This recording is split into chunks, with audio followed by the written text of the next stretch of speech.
Assalamualaikum warahmatullahi wabarakatuh. Innal hamdalillah nahmaduhu wa nasta'inuhu wa nastaghfiruh wa na'udzu billahi min shururi anfusina wa sayyiati a'malina. Man yahdihillahu fala mudilla lahu wa man yudlil fala hadiya lahu. Asyhadu an la ilaha illallah wahdahu la syarika lahu wa asyhadu anna Muhammadan abduhu wa rasuluhu la nabiyya ba'dahu. Assalamualaikum.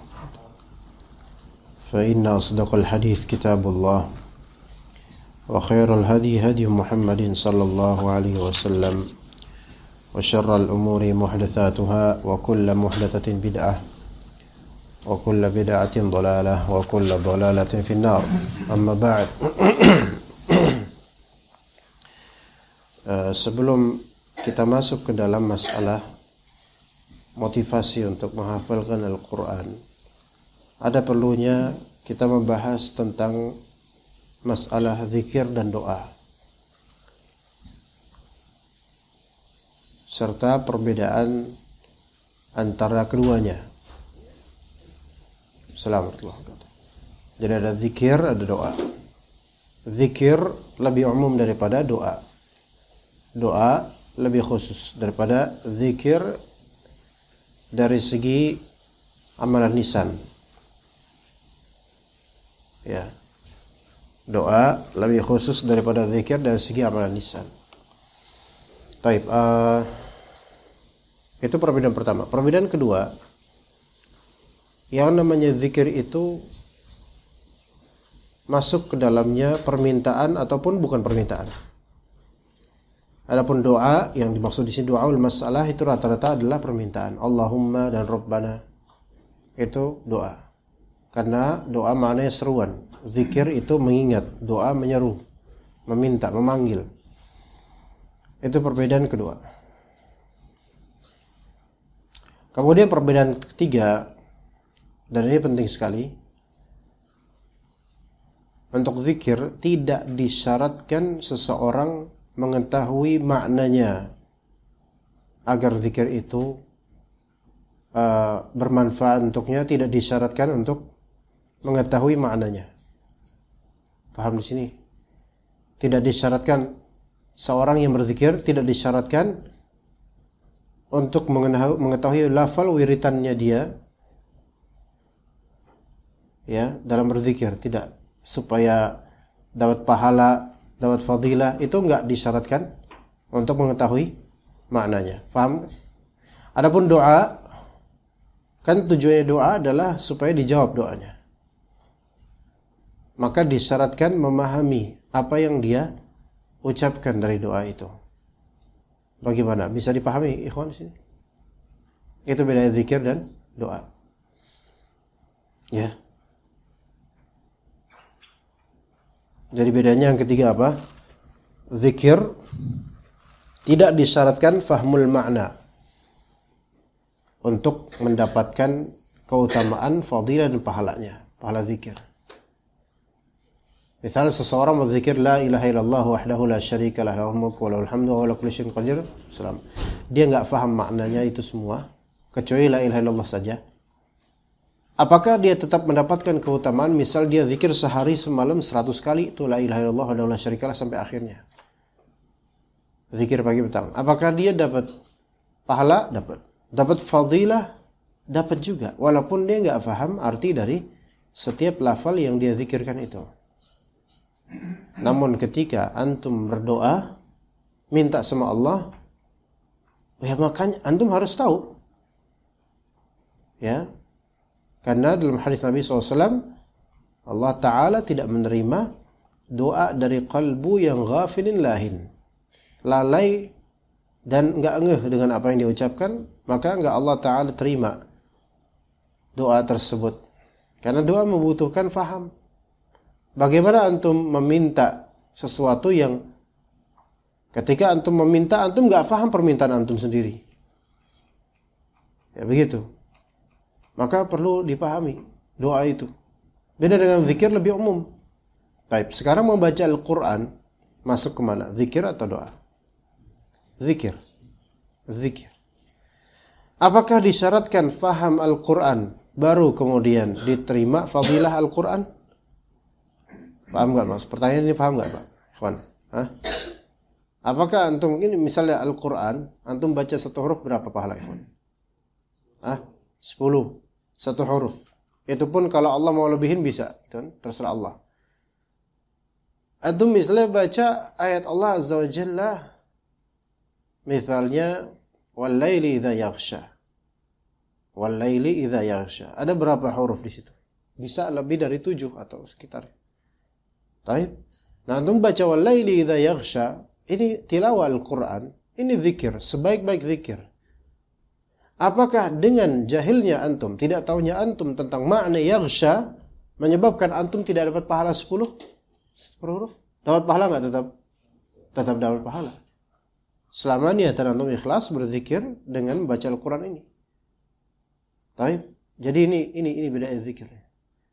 Taib, zikir pagi petang. Ya. Bismillahilladzi la yadurru ma'a ismihi syai'un fil ardi wa la fis sama' wa huwas samiul alim. 3 kali. Atau tambahan di sore hari a'udzu bikalimatillahi tammati min syarri ma khalaq. Dan itu supaya antum terhindar dari mara bahaya. Antum enggak paham maknanya. Tapi itu masuk ke dalam wirid zikir. Walaupun sebenarnya itu doa, tapi itu kan masuk dalam komplit atau dalam paketan zikir pagi petang. Ya. Pertanyaannya, apakah tetap dapat fadilah atau tidak? Tetap dapat insyaallah. Ya. Apalagi misal keluar rumah. Keluar rumah walaupun bukan safar, keluar rumah cuman ke toko doang. Keluar rumah cuman ke warung beli beras misalnya. Enggak naik motor, jalan kaki. Antum baca bismillahi tawakkaltu 'ala Allahi la haula wala quwwata illa billah, ini zikir. Ya sebenarnya hakikatnya juga masuk ke dalamnya doa. Apa fadilah dari zikir ini bismillah tawakkaltu ketika keluar rumah? Dicukupkan oleh Allah Azza wa Jalla, dijaga oleh Allah Azza wa Jalla.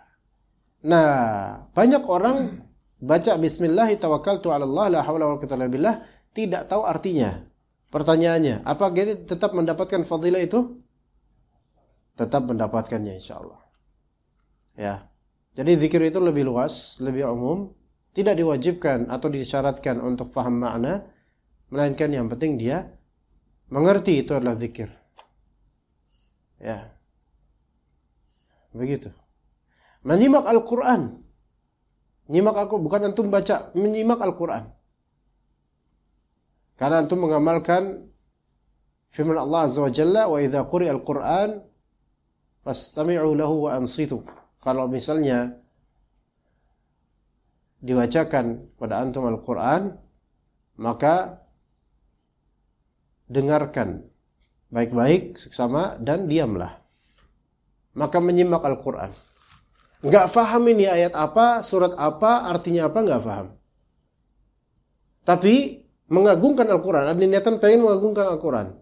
Atau meraba-raba makna globalnya. Pertanyaannya, dapat enggak antum keutamaan mendengar Al-Quran? Dapat enggak pahala? Dapat. Dan ini termasuk bagian dari menyimak zikir, enggak masalah. Begitu ikhwan sekalian. Jadi ada orang membaca Al-Quran, enggak ngerti sedikit pun maknanya, dia tetap dapat pahala. Tapi ada orang doa, dia enggak tahu artinya apa. Lah, ini gimana? Antum minta apa? Kalau Rabbana atina fid dunya hasanah, semua orang tahu dah. Ya enggak? Ya. Udah yang penting ini bagus dah. Ya akhi, antum sedang minta sama Allah. Mintalah sesuatu yang antum pahami, minta apa gitu loh. Ya, begitu. Itu beda zikir dan doa. Nah, kalau baca Quran, tilawah itu zikir. Taib dalam Al-Quran juga ada doa-doa. Rabbana la tuzigh qulubana ba'da idh hadaytana. Rabbana atina fid dunya hasanah. Rabbighfir li wa li walidayya. Itu kalimat itu saya potongan itu ada doa seperti itu. Ya. Ketika antum baca itu, dilihat antum sedang tilawah atau sedang doa atau sedang zikir, gitu loh. Kalau tilawah berarti zikir. Tapi kalau doa pakai itu berarti antum perlu tahu maknanya apa. Ya, perlu tahu maknanya apa. Begitu jemaah sekalian. Jadi kalau minta sama Allah tuh harus ngerti artinya. Tapi kalau memang zikir yang penting lafal dari Nabi atau dari Al-Quran, maka itu khalas, terserah antum. Baca aja nggak apa-apa, walaupun nggak paham. Tapi kalau itu valid, nggak baca aja, nggak masalah. Ya begitu. Nah, kalau antum aminkan doa-doa imam, baik dalam qunut, boleh nggak? Boleh, dengan husnudzon, bukan karena antum tahu maknanya, mungkin antum nggak tahu maknanya. Dengan husnudzon, bahwasanya memang ini doa-doa kebaikan, maka kita amini. Ya begitu. Tapi imam yang baca doa, ya kudu ngerti dia ngomong apa, gitu loh, paham gak?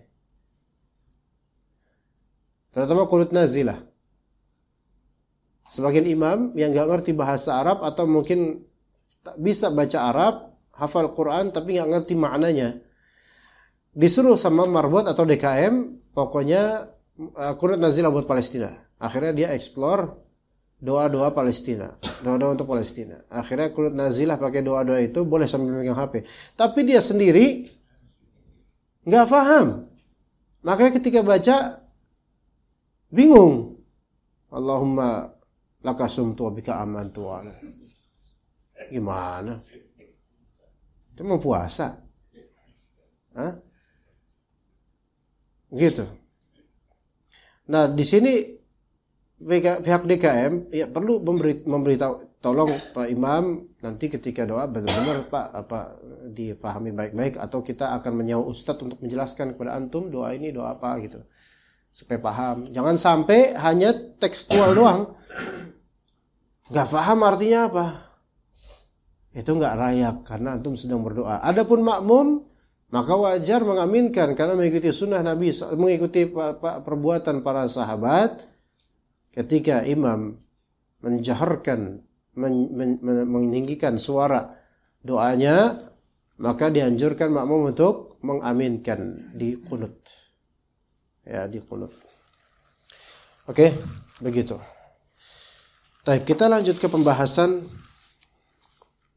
baca Al-Quran, motivasi tentang Al-Quran, menghafal Al-Quran. Sampai mana? Ini sampai mana atau enggak sampai mana-mana? Saya mana Syekh? Ya, kita udah main atau sebar udah. Type i'lam, yang ketahuilah itu masalah. Waalaikumsalam. Khalid, Masya Allah. Duduk sini Khalid. Hah? Ini ada kaki anak pijitin langsung. Lagi liburan Khalid, lagi liburan. Gimana kabar ya Khalid? Antum gak nanya kabar ana? Wa'alam anna, antum jangan ngalangin ini. Pala antum nanti, antum tinggi banget sekarang, Di sana ngapain? Main skipping apa gimana antum? Udah bisa bahasa Arab belum? Udah bisa bahasa Arab belum? Setengah-setengah. Masya Allah. Berarti setengah tahun lagi udah 1 berarti. Maksimal 4. Maksimal 4 ya Khalid. Baik.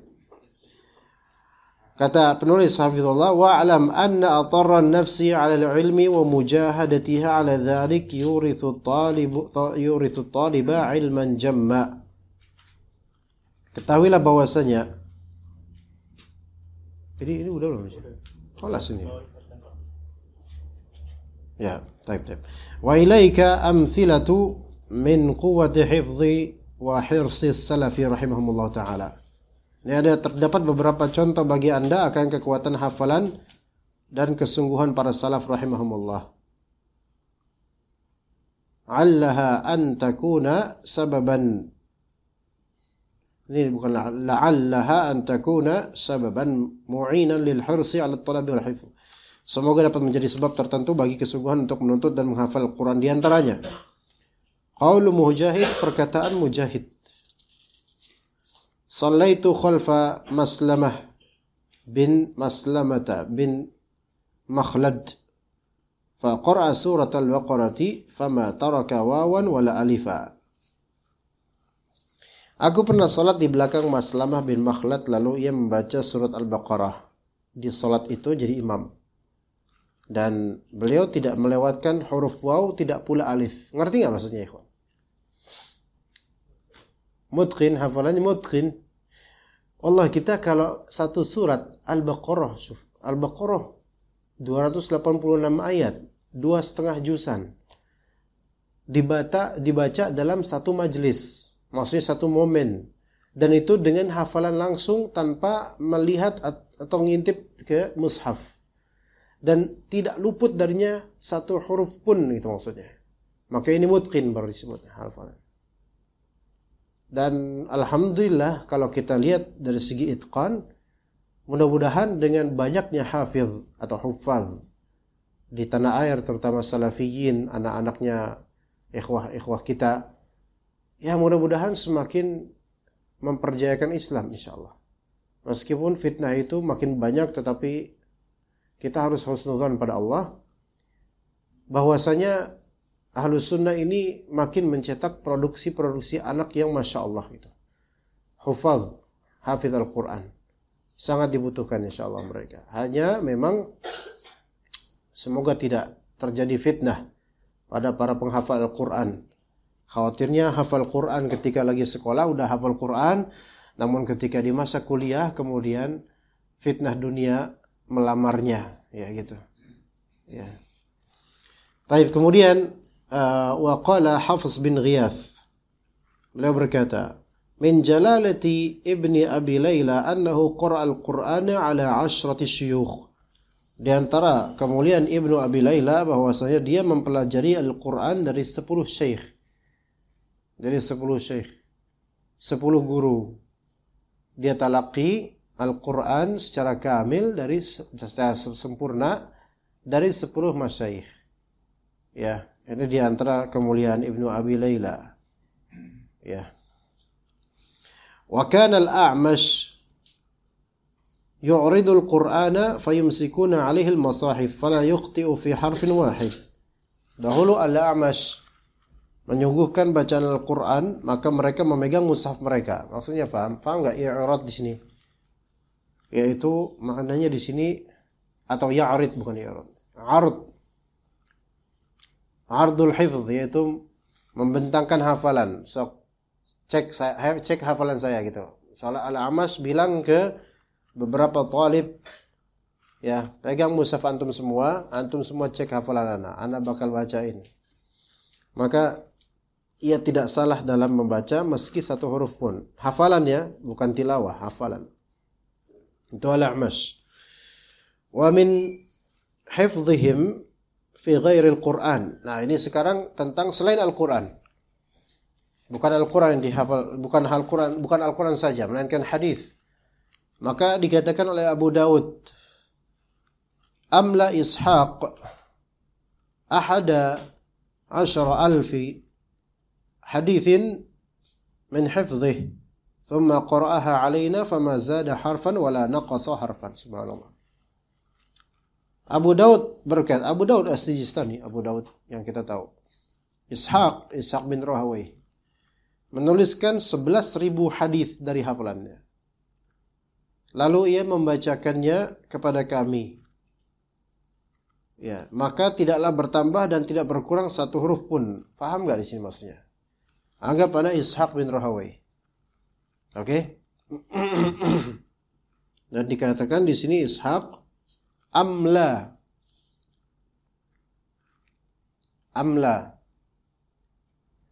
Imla, ngerti imla, ikhwan?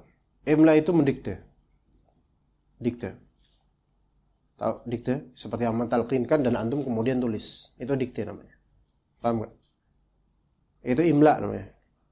Jadi misalnya haddatsani Ahmad bin Yunus qal, antum tulis akhbarana dan seterusnya. Itu berapa hadis? 11.000 hadis. Berarti berapa lama itu, Allah alam, berapa lama di imla itu? 11.000 hadis. Kalau kayak gini nulis 11.000, muridnya nulis 11.000 hadis dengan sabarnya di imla, didikte oleh sang guru. Wallah, itu enggak ada sekarang. Makhluk seperti ini enggak ada. Ini spesial. Kita sekarang himmahnya kurang. Ya.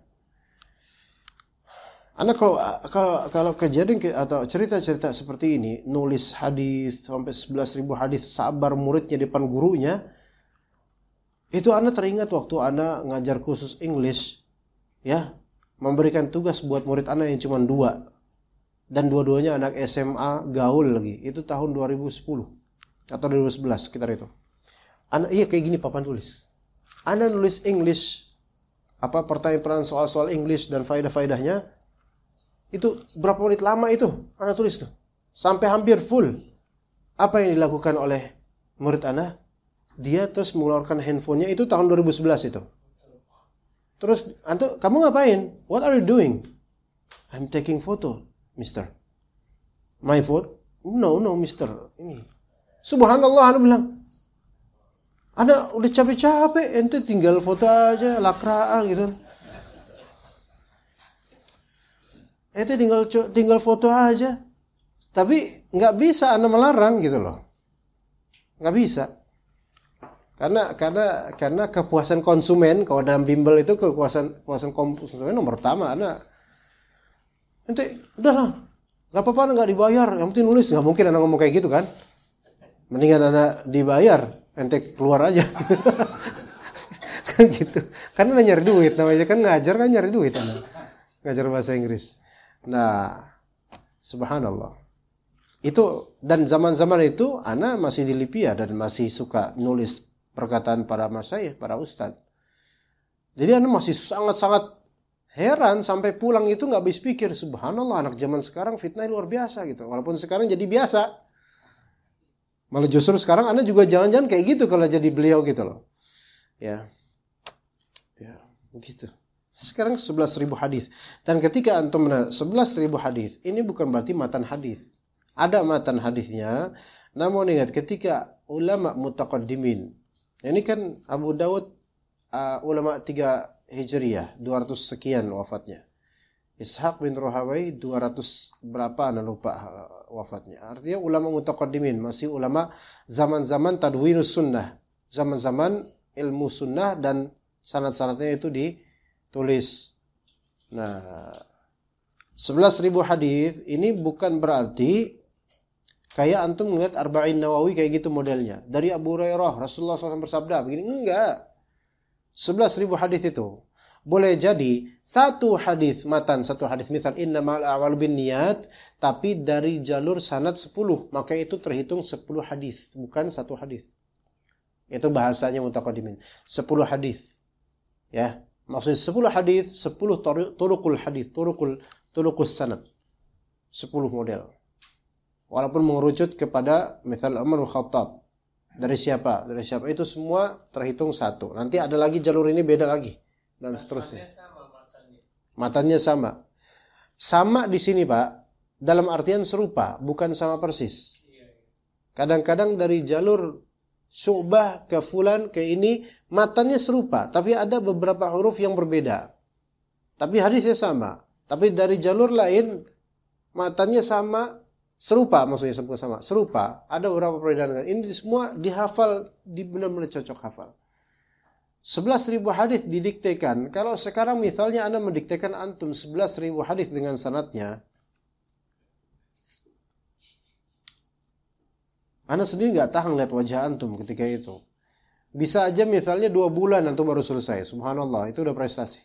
Setelah 2 bulan selesai, kan terimla tuh atau termaktub kan, tertadwin di kitab antum catatan itu yang dari Anda semua komplit kan 11.000 hadis di manuskrip antum.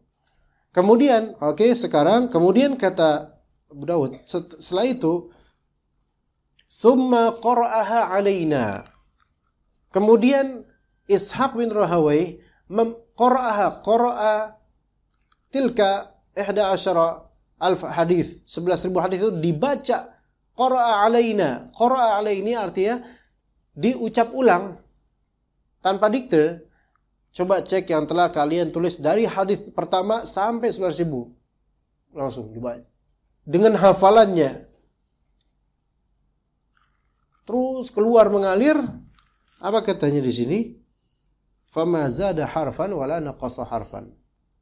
Ishaq ini dengan hafalannya tidak menambahkan satu huruf pun atau mengurai satu huruf pun dari catatan 11.000 hadis yang telah beliau diktekan kepada kami. Antum mengerti nggak cerita ini cuma? Faham ini kisah ini? Enggak, maksudnya faham di sini nyambung nggak antum dengan ini? Oke, baik.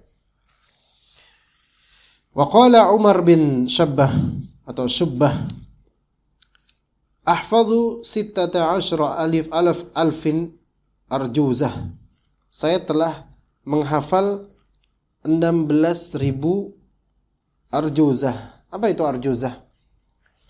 Arjuzah, rajaz, itu adalah jenis syair Arab ya, yang akhirannya sama seperti Alfiyah bin Malik. Jadi bait pertama sama kedua akhiran hurufnya, urut qafiyahnya sama. Bait ketiga dan keempat ini sama. Misalnya ya kayak sajak, rajaz, kayak sajak juga dari bahasa Arab, sajak. Nih hari ini nih. Ini huruf akhir gini. Ini huruf harfnya gini, kaf. Ini juga kaf. Ini misalnya hurufnya mim. Ini juga nanti mim. Itu hafal sekitar 16.000 gini ya. 1, 2, 3 sampai 16.000. Ini satu paket, ini satu. Dihitung 1, 2, 16.000 arjuzah. Ya. Subhanallah, orang-orang ketika itu tuh mungkin karena nggak pernah mendengar token listrik nyala ya, jadi pikirannya nggak masih jernih gitu ya. Kalau kita kan subhanallah. Ya. Kemudian intinya dari pembahasan yang telah lalu dapat diambil beberapa kesimpulan bahwa di antara yang dapat membantu seseorang dalam menghafal Al-Qur'an Al-Karim adalah, ini penting sekali nih ya kawan. Antum catat di hati antum. Hal yang dapat membantu antum menghafal Al-Quran. Yang pertama, du'aullahi bisidqin wa ikhlas an yu'inahu ala hifdhih. Berdoa kepada Allah Ta'ala dengan penuh ikhlas dan sungguh-sungguh. Sidq diterjemahkan di sini sungguh-sungguh. Ya, semakna. Kesungguhan itu kan menjadi simbol kejujuran ya kawan. Orang kalau misalnya jujur dia akan bersungguh. Kalau orang itu enggak jujur, bersungguhnya itu karena sementara aja, ada yang diinginkan, kemudian kalau yang diinginkan selesai maka dia tidak akan sungguh-sungguh lagi. Maka kejujuran itu dengan kesungguhan itu konsekuensi ya, melazimkan agar dia doa kepada Allah Ta'ala dengan penuh ikhlas dan sungguh-sungguh agar Allah Ta'ala membantunya dalam menghafal. Kemudian wa an yakuna qasduhu mardatillah ta'ala ilman wa amala. Dan agar tujuan menghafal Al-Qur'annya itu dalam rangka apa? Mencari ridha Allah, baik secara ilmu maupun amal. Jadi ikhlas ini penting sekali, ikhlas dan sidq yang pertama. Ikhlas lillahi ta'ala dan juhudnya, sungguhnya, jujurnya lillahi ta'ala. Kedua, al-thani an yurattiba lahu waqtan yawmiyan in istata'a yatafarraghu fihi tafarrugan kulliyan liqira'atil hifdh.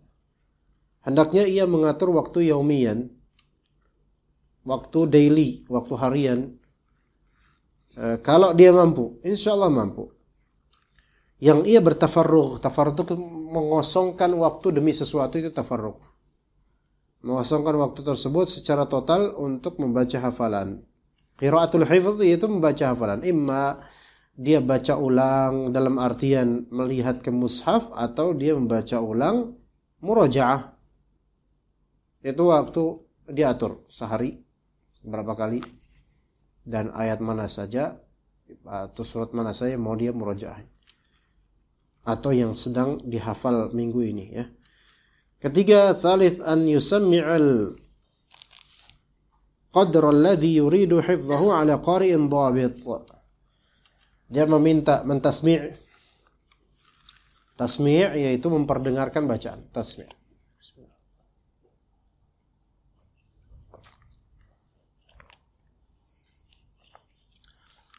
Memperdengarkan bacaan yaitu meminta bantuan kepada salah seorang qari, yaitu qari yang dimaksud hafiz Al-Quran. Istilah qari di zaman salaf itu maknanya hafizul Quran, bukan tali.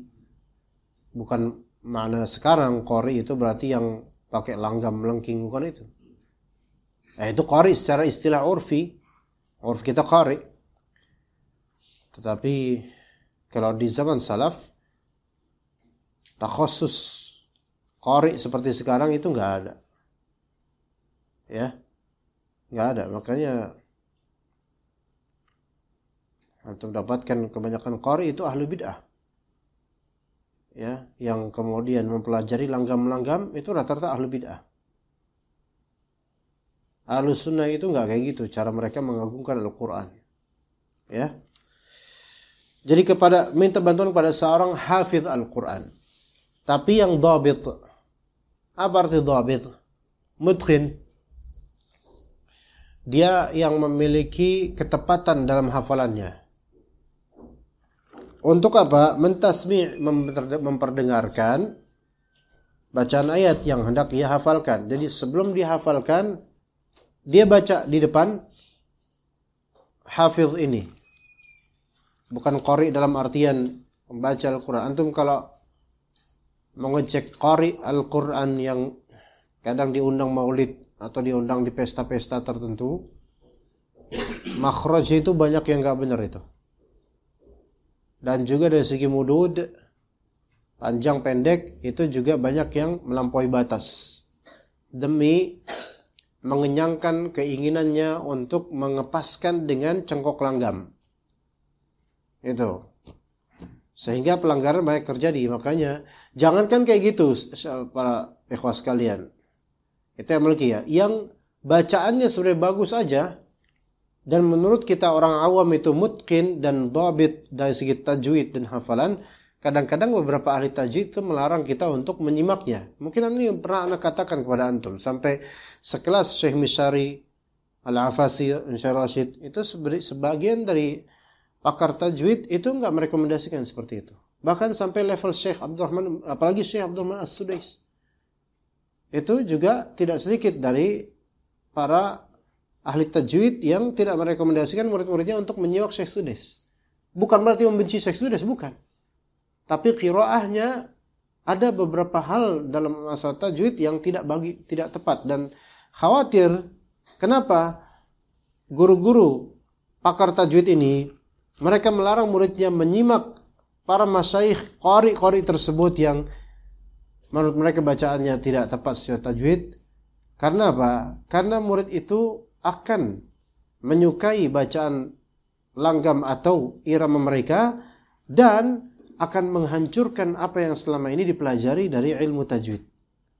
Ini harus antum maklumi, ikhwan. Ya.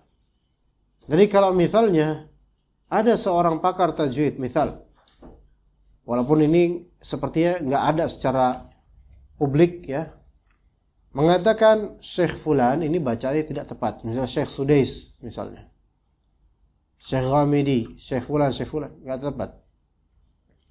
Maka setelah antum mendengar penjelasan anak ini tadi, antum harus tahu bahwa saya maksudnya mereka itu bukan mentahdzir personnya atau manhajnya, bukan.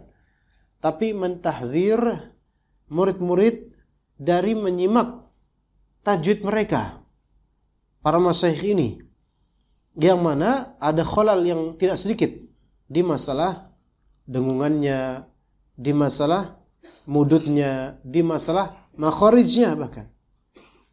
Kalau antum lihat ada beberapa orang dari baca Al-Quran, qari, masyhur, maklum para masyayikh sebagian, alhamdulillahi rabbil alamin. Coba nunnya musyaddadah, nunnya ada tasdid. Apakah antum lihat di Al-Fatihah nunnya ada tasdid enggak? Enggak. Alhamdulillahi rabbil alamin. Selesai. Tapi sebagian dari masyayikh qari atau yang membaca Al-Quran, antum akan dengar min ar-rahmanir rahim.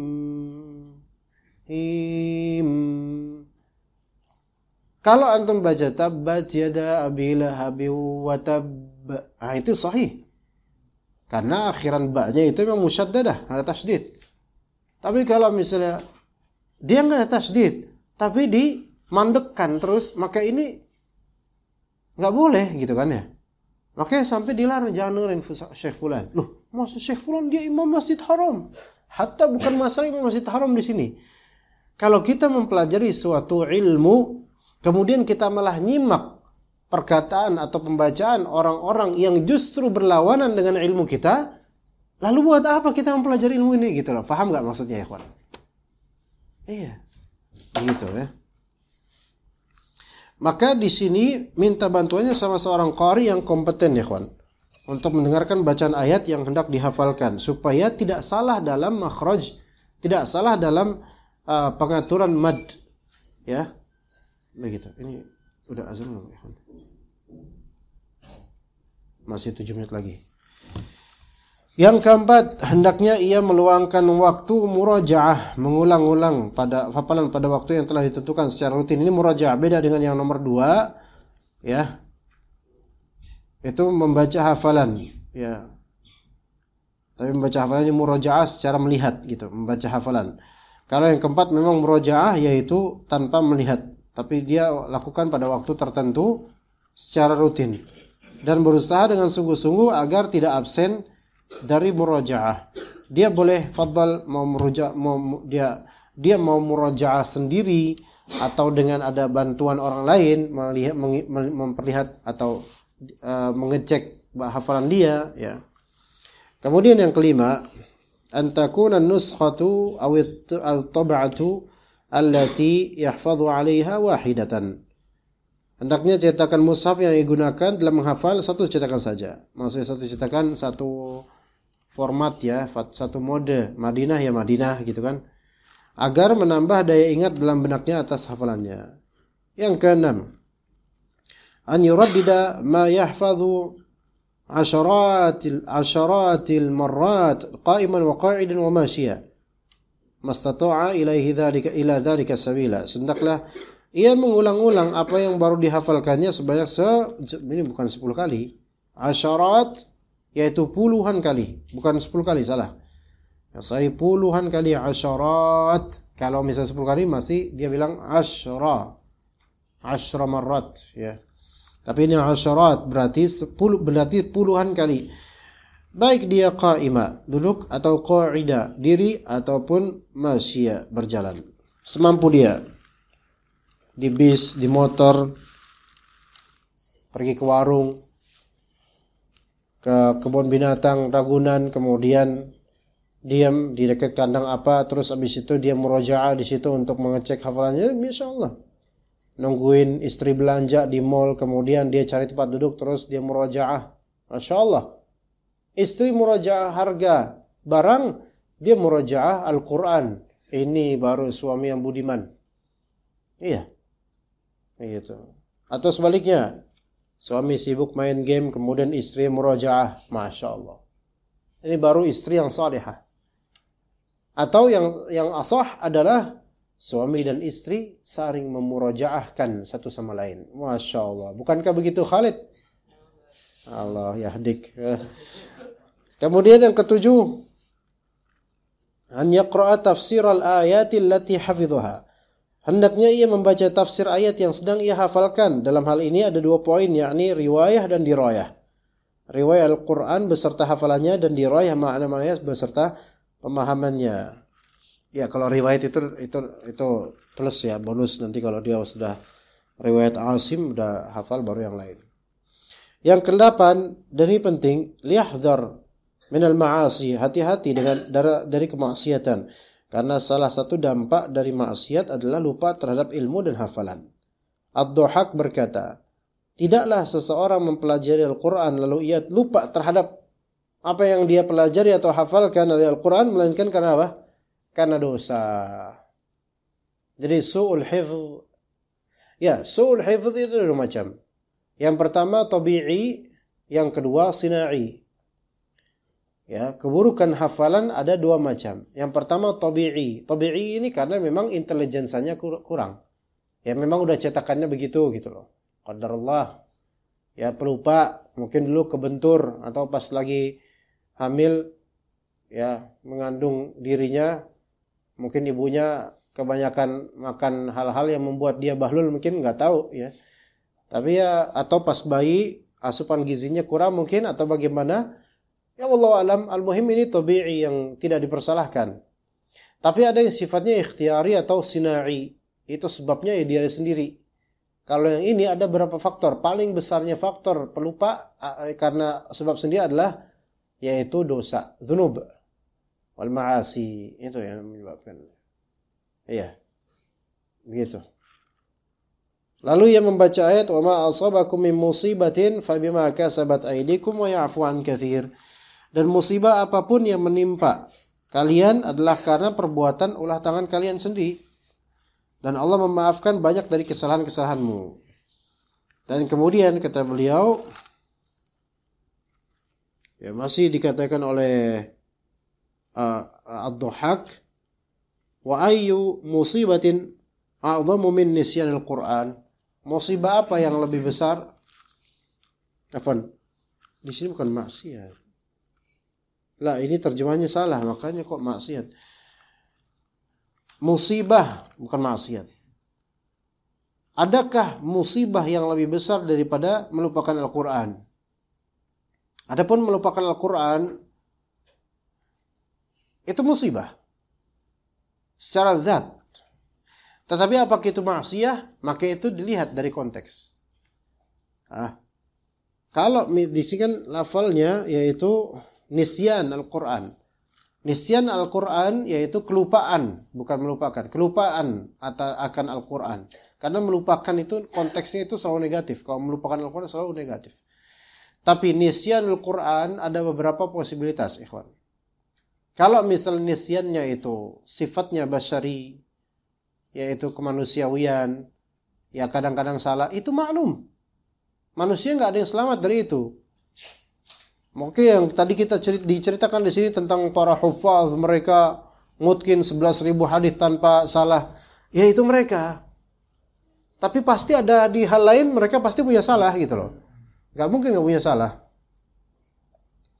Apalagi kita gitu kan, dengan banyaknya awarid dan masail, masalah-masalah hidup banyak membuat kita itu kadang-kadang lupa.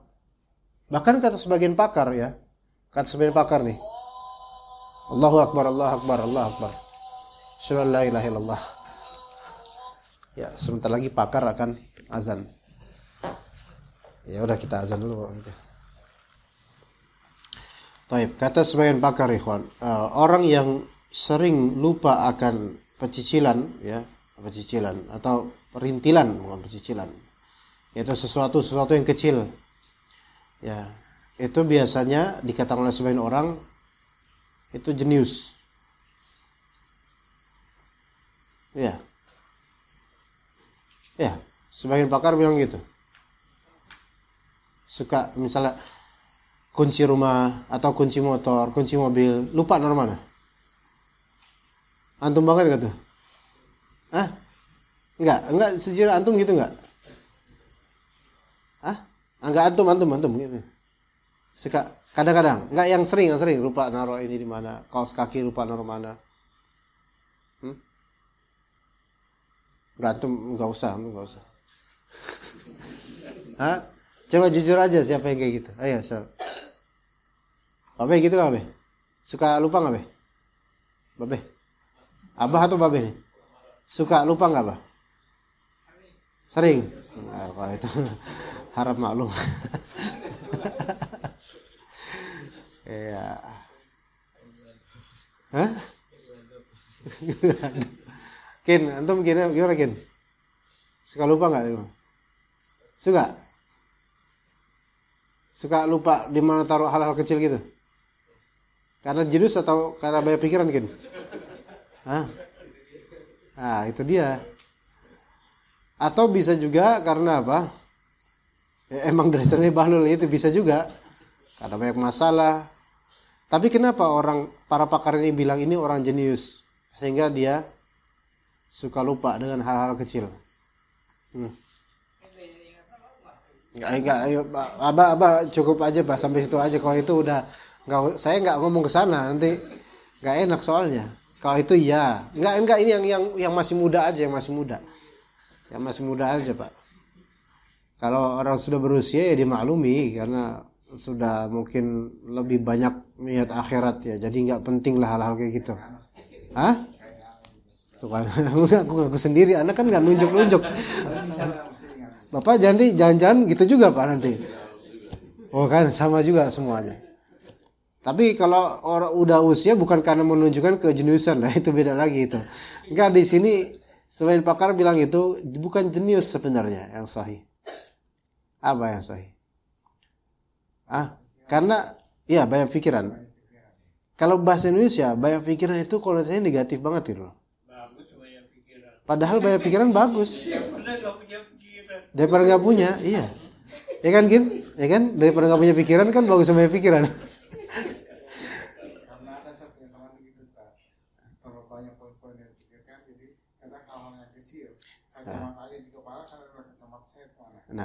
Nah itu yang disebut mereka jenius Pak. Sebenarnya sebagian orang tua itu jenius. Ini sebagai hiburan ya, anak ngomongnya sebagai hiburan. Sebagai orang tua itu jenius Pak. Iya, karena yang difikirkan tuh hal-hal besar.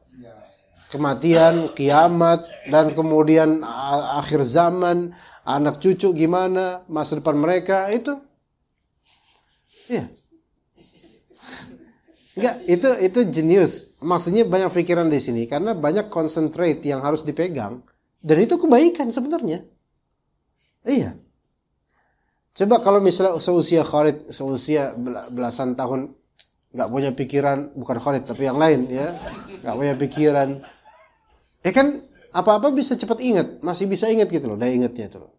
Karena belum banyak yang dipegang. Iya. Sekarang ketika antum punya anak banyak, cucu dan seterusnya, harus ini, dibagi ini, bagi itu, masya Allah. Kadang-kadang hal yang sifatnya kecil itu udah nggak kepegang. Gitu. Makanya laki-laki itu lebih mengendalikan keluarga dan bahtera dibandingkan perempuan. Karena tingkat kecerdasannya untuk memegang hal besar itu lebih bisa. Namun kekurangan laki-laki adalah little things ini, yang hal-hal kecil ini yang nggak kepegang. Ya enggak? Antum nanya sesuatu yang kecil sama istri antum. Gunting kuku di mana? Jadi itu tuh di situ. Antum cari sampai gempa bumi juga nggak ada itu. Tapi di mana sih? Naruh yang benar coba. Ini loh, nggak ada tadi gitu kan? Itu menunjukkan antum menuju kejeniusan. Ini kalimat hiburan. Sebenarnya sih bukan jenius ya. Banyak pikiran gitu kan. Ya, bangun ya. Apalagi makin berubah gitu kan. Nah, itu. Yang ide brilian kok jenius itu. Ini kalimat jenius itu ibaratnya kalau kita ngeliat ada wajah orang tuh membuat kita iritasi mata, kita sebut bukan jelek tapi eksotis. Nah, ini menghibur saja gitu loh. Iya, karena banyak masalah, banyak pikiran. Gitu. Ya. Nah, sekarang kalau seseorang tidak memiliki safa'u dzihn, yaitu benaknya itu nggak bersih, maksudnya nggak bersih itu banyak permasalahan, banyak yang harus dipikirkan, itu buat ngehafal emang lebih susah. Kata mereka, dan juga kata ini asar ya kalau nggak salah dari Ali bin Abi Thalib atau lainnya, yang maknanya belajar di waktu kecil bagai mengukir di atas batu, belajar pas saat dewasa ibarat mengukir di atas air, kalau nggak salah gitu ya. Jadi cepat buyarnya. Ini ada benarnya juga. Ya, ada benarnya juga. Tapi dari semua itu sebenarnya seseorang ketika usia tua kek, mau muda kek, kalau Allah berikan taufik, itu nggak ada yang bisa menghalangi. Justru yang lebih penting untuk dipikirkan adalah sebenarnya kemaksiatan ini penghalang yang paling besar untuk menghafal. Bukan masalah muda dan tua, sebenarnya gitu. Karena maksiat ini kadang-kadang menutup kesempatan antum untuk menggunakan waktu dengan sebaik-baiknya. Maksiat juga menutup akal pikiran antum untuk mencari celah buat menghafal. Mencari celah waktu buat menghafal. Ditutup di logika antum karena maksiat membuat logika antum tuh untuk menghafal nggak ada waktu, saya nggak ada, I have no time. Karena maksiat. Gitu. Ya. Sebelum pembahasan ini diakhiri, perhatikanlah pesan berikut ini. Bersemangatlah wahai orang yang telah Allah Ta'ala muliakan dengan menghafal Al-Quran dengan semangat dan kesungguhan yang menyeluruh dalam murojaah. Murojaah mengulang-ulang hafalan. Dan menetapkan waktunya. Butuh penetapan waktu juga. Karena sebagaimana Nabi SAW pernah bersabda, buatlah satu waktu untuk mengulang-ulang Al-Quran. Karena ia lebih mudah lepas daripada seekor unta dari tali kekangnya. Unta itu kalau nggak dikekang, itu cepat banget perginya. Walaupun kita belum pernah punya unta ya. Tapi kalau logika antum nih, motor yang masih baru bagus. Motornya kemudian kuncinya ditinggal gitu, nggak belum antum cabut. Terus dicaman kayak gini di pinggir jalan lagi. Kira-kira cepet ya insyaallah. Cepat. Atau antum taruh di kampung Ambon sana. Belum selesai antum keluar dari motor udah hilang tuh. Ya. Maka hafal Al-Qur'an kalau nggak diulang-ulang itu seperti itu. Dan sebagian orang itu ketika dia sudah ngulang-ulang terus sehari, dia ngira bahwa saya besok nggak perlu ngulang lagi karena saya udah sehari 1000 kali saya ulang. Besoknya nggak diulang, lupa. Karena mengulang di sini bukan berarti dalam satu momentum bererot 1000 kali ulang. Nanti besok tanpa pengulangan bisa udah nyantol di otak, enggak. Melainkan harus ada bahasanya itu mudawamah, continue, konstan, terus menerus. Ya. Waspadalah terhadap kesibukan atau sikap menunda-nunda waktu untuk menghafal. Jadikan waktu menghafal sebagai pokok perhatianmu dan kesibukan lainnya sebagai perhatian berikutnya bagi penuntut ilmu ya. Dengan hal ini insyaallah hafalanmu akan tertancap kuat dalam benakmu. Allah ini susah memang, susah. Berat, tetapi insyaallah bisa kalau Allah Ta'ala mudahkan. Hendaknya kadar ayat yang dihafalkan tidak terlalu banyak. Nah ini untuk memperingan agar lebih mudah tertanam kuat ketika dihafalkan. Abu Bakar bin Iyas berkata, aku membaca Al-Quran di hadapan Asim bin Abu Najud. Ini juga kan kemarin kita bahas beliau nih, Asim bin Abi Najud. Kapan? Ya di halaman 182 ya. Aku membaca Al-Quran di hadapan Asim. Maka ia memerintahkanku untuk membacakan dan menghafal kepadanya satu ayat saja dalam sehari, tidak lebih dari itu. Nah ini cerita yang waktu kemarin kalau kita bahas. Dan ya Asim berkata, sungguh hal ini dapat menguatkan hafalanmu. Tapi aku tidak merasa aman seandainya Syekh Asim meninggal dunia sebelum aku menyelesaikan hafalan Al-Quranku. Maka aku pun meminta kepadanya agar menghafal lebih dari satu ayat, hingga ia pun mengizinkanku untuk menghafal 5 ayat dalam sehari. Allah Ta'ala alam. Itu yang bisa kita sampaikan. InsyaAllah pada depan kita akan membaca penuntut ilmu dan berkata tanpa ilmu insyaallah taala. Wa sallallahu ala nabiyyina Muhammad wa ala alihi wa sahbihi ajma'in. Subhanakallahumma wa bihamdika asyhadu an la ilaha illa anta astaghfiruka wa atubu ilaik. Assalamualaikum warahmatullahi wabarakatuh.